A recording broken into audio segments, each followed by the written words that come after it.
मैं आप सभी को ये कहना चाहता हूं, हम लोगों ने झारखंड बनने के बाद कई आंदोलन देखे।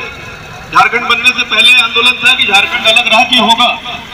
तो झारखंड में रहने वाले सभी लोगों को विकास का एक समान अवसर प्राप्त हुआ।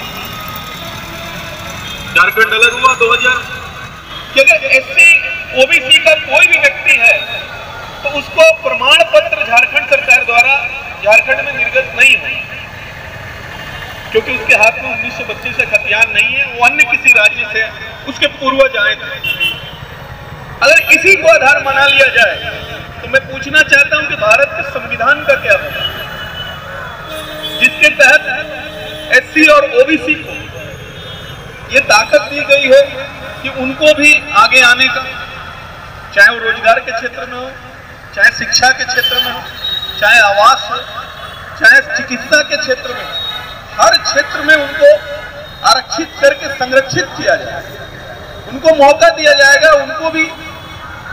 पहले पायदान में लाने की कोशिश की जाएगी ताकि एक समानता का अधिकार आए, हम सब भारतीय समान नागरिक बन के देश के विकास में अपनी अहम भूमिका निभाएं। लेकिन दुर्भाग्य है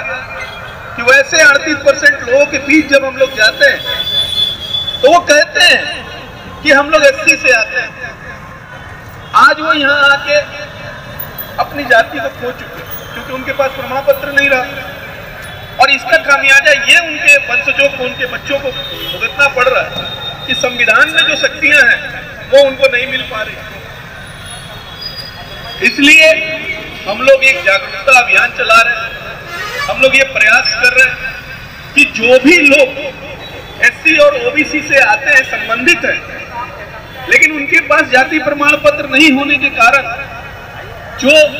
बाबा साहेब अम्बेडकर ने उनको संविधान में संरक्षित की थी उनकी शक्तियां, उन शक्तियों को हम लोग दिलवाने का काम करें, हम सारे लोग। इसलिए सब लोग मिलकर संगठित हो और संगठित होकर झारखंड में इन 38% लोगों की एक आवाज को खड़ी की जाए, आवाज बुलंद की जाए, जिससे कि इनका अपना संवैधानिक अधिकार